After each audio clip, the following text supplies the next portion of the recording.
Sir आमचं registration पूर्णतः आता झालेलं आहे, तर आम्ही काय करायचं आता समजत नाही, प्लीज सांगा. तर विद्यार्थी मित्र, आता तुम्हाला करायचं काय?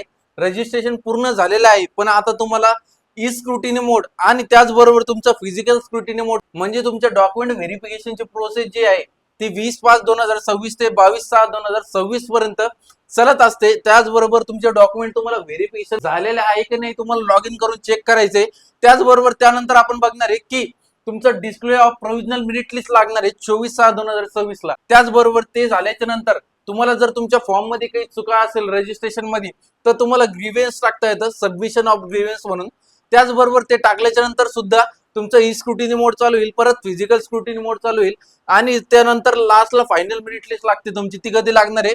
2/7/2026 ला लागणार आहे.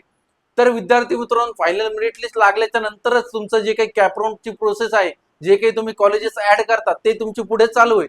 तर आता सध्या काय करायचं, तुम्हाला रिलॅक्स राहायचंय, टेन्शन घ्यायचं नाही. आता फक्त काय करायचंय तुम्हाला, तुमचे जे डॉक्युमेंट्स आहेत ते व्हेरीफाय झाले की नाही एकदा चेक करायचे.